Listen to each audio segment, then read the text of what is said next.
Greetings. This is I believe, my second video in a series that I'm doing about Yule, about how our family and my husband and I particularly prepare for celebrating the season of Yule. And I'm answering a request of one of our viewers that was wondering for some ideas. I believe she was wondering for some ideas of what she could do to celebrate Yule. And I would be remiss if I did not remind everyone, we are all preparing for Yule. We've been preparing for Yule for a long time. Some of us, from even before Thanksgiving, were preparing for Yule or Christmas, whatever they celebrate. And but we would be remiss if I did not remind you that it is indeed still the harvest time. It is still Samhain. Remember, I said in the Wheel of the Year, you don't hop from one Sabbath to the other, from one season to the other, but it is a progression. And it remains Samhain until it becomes Yule. And it will become Yule on the solstice, which will be next week. Now, it's not a sudden change, of course, but this is the time of harvest. This is the final harvest. And it is important, if you still have harvesting to do, to get it done now. Because when we get into the cold winter months, the dark winter months, the dark time of the year, attention is going to be put elsewhere for most of us. We're not so involved in our gardens and in planning and things. We're working maybe on smaller projects, or we're working indoors. Some people are doing shadow work. Whatever you do during the dark half of the year, particularly after Yule, the time between Yule and Ostara, in that period of time, is different for all of us, but it usually includes not harvesting. Now, of course, in California, we have winter gardens, so I'm going to be doing some harvesting, of course, as I go with my winter garden, but it is an entirely different sort of garden than my summer garden is. In the summer, we have massive amounts, if you know, growing zucchini or growing tomatoes or beans. You got a plethora of these things all at once, and you can't keep up with it. The winter gardens that we grow here in Southern California are things that they come easy, right? It's like things like kale, where you could just take off what you need of the plant and the plant keeps growing, or either cruciferous vegetables such as like broccolis, cauliflowers, those kind of things, or beets, root vegetables, or onions perhaps, maybe, where you're not going to get everything all at once. You're not going to get this huge thing to deal with. So it's a different kind of a state of being entirely. Even though, yes, we're going to harvest, it's not like we're talking about now. What we're talking about now is a frantic almost kind of harvest. Because remember, I mentioned in another video, particularly for the ancient Celts, it was very important for them that they had to get the crops out of the field. And it wasn't just because the weather coming was going to ruin anything that was left behind when the frost came, but it was also because anything left behind was considered to be the property of the spirits that wandered those lands at that time of the year, that walked those lands. So, no longer belonged to the person who planted the crops in the first place. So there was a lot of things involved other than it was time to pick the pumpkins, right? Okay, so I just wanted to include my final harvest in. Some of you were a little bit interested when I did my other harvest video, and I promised I would come back and tell you a little more of what I did. But also, I'm going to include, this is really going to relate very well to preparing for Yule and preparing for the returning of the light, which is going to be the sentiment that is culminating this series, if you are paying attention to the little series that I'm creating here for you. Which was going to be, I think in total, probably about maybe 6 videos, I'm not sure, something like that. And again, I'm separating them by subject matter so you don't have to watch what you're not interested in. So I'll try to be very specific in the title what it's about. But this one we're talking about the end of the harvest. We're talking about, and when I say about the end of the harvest, I'm talking about preparing for a future intention. Now, sometimes that has to do with garden. Okay, when you plant a garden, you planted your seeds. You are preparing for the future intention of number one, eating your fresh vegetables and fruits, whatever, enjoying the taste of those. Also picking them and using them for future use, like maybe by drying, preserving them in some way, drying, freezing, canning, fermenting, whatever you do, or using them in a recipe, right? Sometimes you also could be using, in my case, in California here, we have taken out every plant in the summer garden that is not going to remain for winter to make room. We wanted to make room, but also we're not going to get really good results from like tomatoes.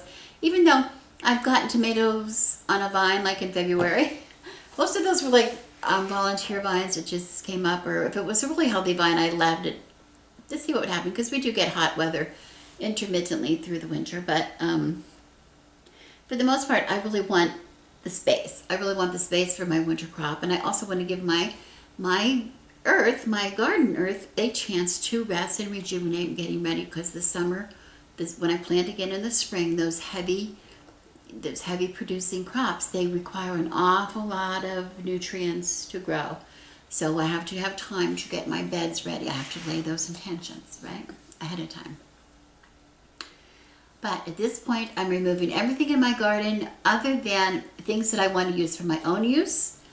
I'm also removing things that are for my use for my chickens. Remember, I have my chickens in the yard, like things like zucchinis that we got left behind. There was plants that just would not stop producing, but the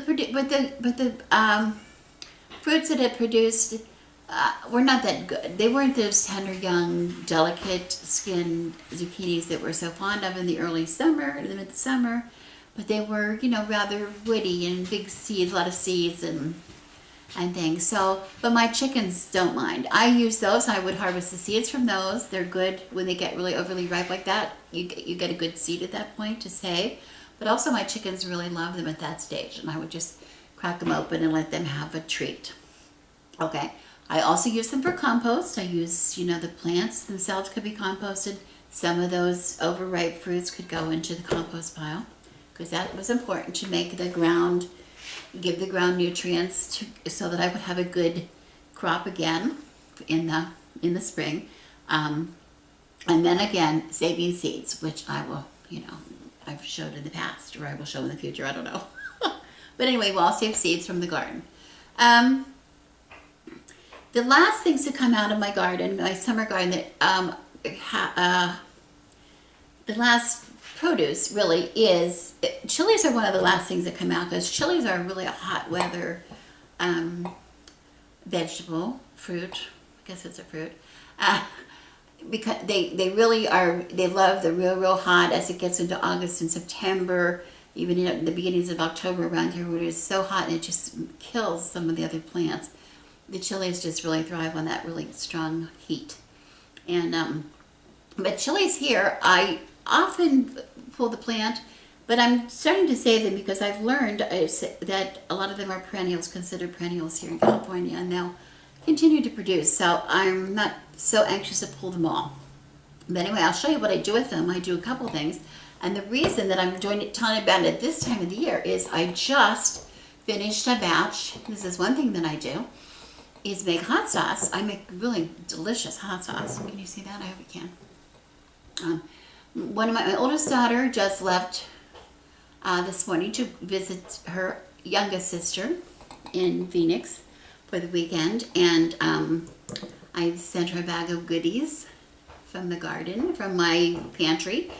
Some things that I had canned that I've showed you in the past of some of her favorite things, and this is one of her favorite things, this hot sauce that I make. I make a red, and I also make a green. I didn't have any of that this time, which is just basically green jalapenos.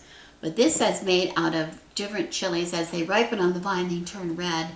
Oh, and they're so sweet, but they're still very hot. But they have a nice sweetness to them that makes a delicious hot sauce. And I use mostly for this serranos, jalapenos that have turned ripe, and some other things. So what I have here, the ones that do not go into things like hot sauce, I dried them, and These are serranos, I believe, in here, which are a little hotter than jalapenos. Yeah, they all shriveled up and dry. Oh, but they smell so sweet. They smell so sweet. And all to use these, I just, I can reconstitute them in water, just like if you would buy dried chilies, the same thing. Or I can also grind these up. I chop these, serranos by the way, chop them really finely with a knife. And I'm going to choke because I'm inhaling this, this chili. Make, you know, red chili flakes, you know, like you make on a, you know what I mean. Chop them.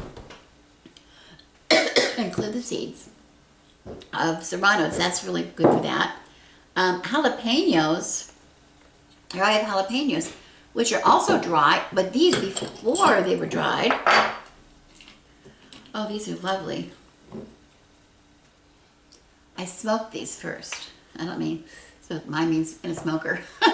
It's just a stovetop smoker, and oh, they're delicious. This is what you use. These smoked jalapenos are what, when they are smoked, they're called chipotles. And you've heard of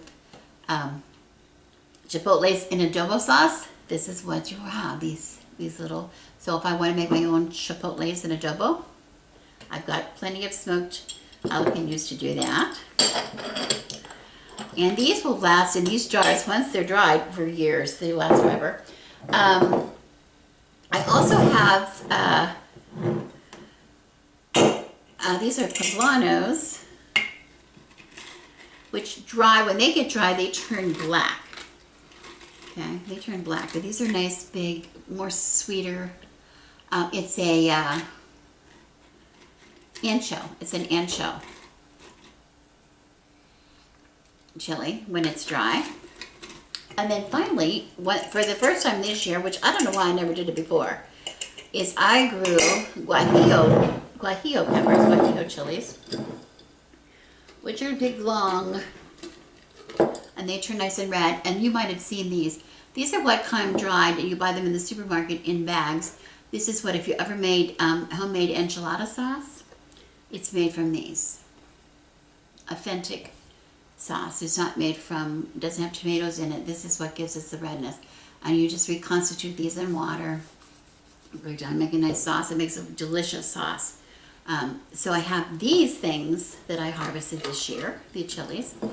And the other thing that I harvested at this time of the year is citrus. Now, I haven't always harvested citrus. I used to have a tree. I told you about my tree, my lemon tree, which always just grew lemons. And after, 25 years of growing nothing but lemons, or close to 30 probably, it decided to, what it was grafted on, the tree that it was grafted on apparently was a grapefruit tree, and it has grown. Half of it is now a grapefruit tree. So it's what they call a salad tree here in California, because it has half lemons and half grapefruit. And because of that, grapefruits are, have to be, a lemon tree will hold lemons until you're ready to use them. You can, as a matter of fact, the best way to use a lemon tree is to just let the lemons drop to the ground. When they drop to the ground, pick them up, and they're really good and ripe, and they're their maximum juiciness. If you let them sit on the ground, they'll rot really quickly, so you have to be diligent about picking them up. Or you can, of course, pull them from the tree when they're ripe, but it'll hold a lemon for a really good long time. But the grapefruits, it will not. The grapefruits are just plummeting. And my chicken's coop is right beside, and the chickens were being they're going to attack my grapefruits. So I have to go out and harvest those. They're just coming in right now. And one of the things I'm going to use them for, I'm going to show you in another video.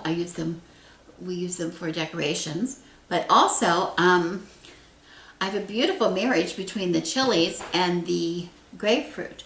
We make a delicious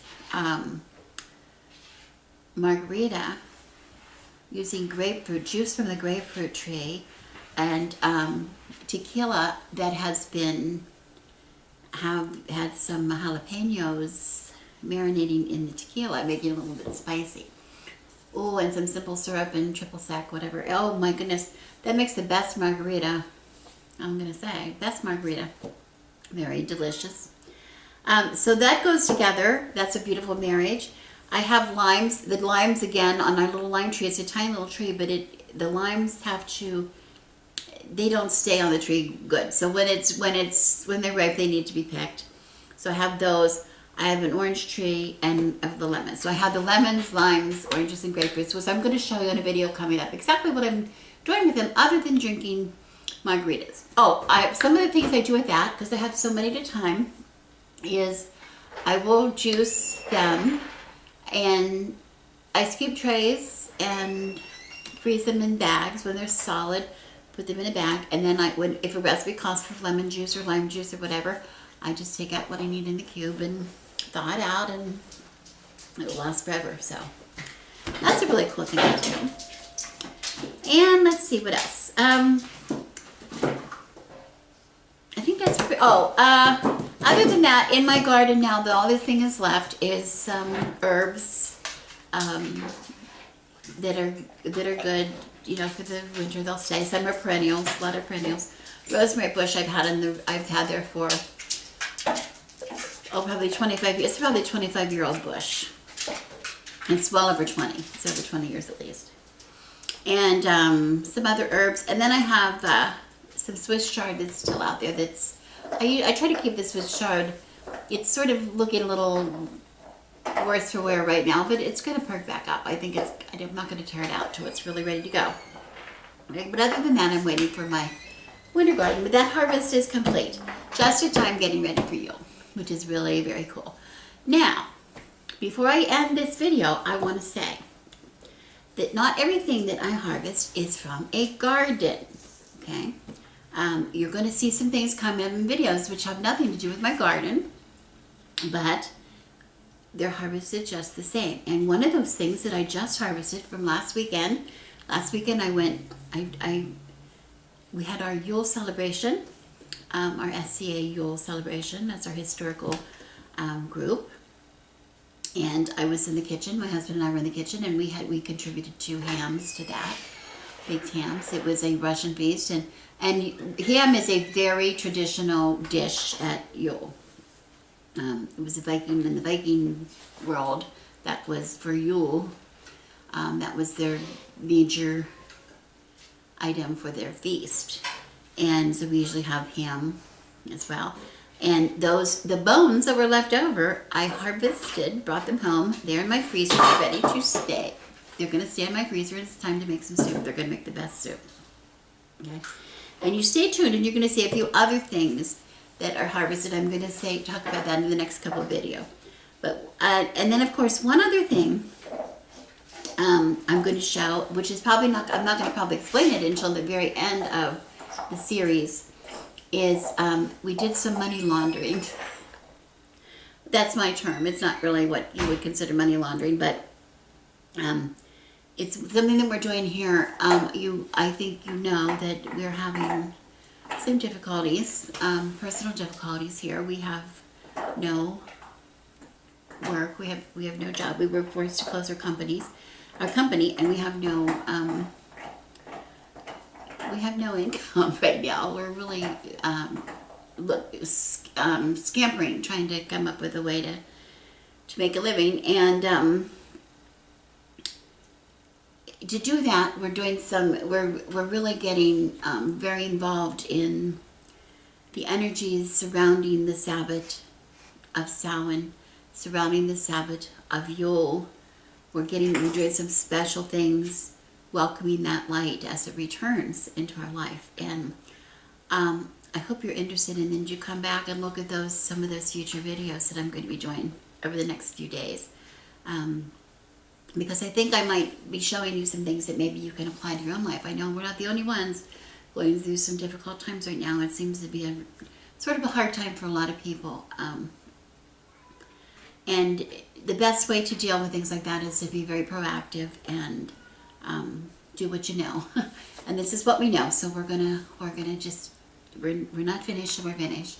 So anyway, thank you for watching the video, and stay tuned. And again, like I said, if you're not interested in the food items, I'll try to, there are only going to be a few videos that I'm talking about food, and the rest I'm going to talk about other things, Yule, and some of the intentions that we're laying at this time. So I hope you will come back and watch. In the meantime, I wish you blessings. Thank you very much for coming to my channel.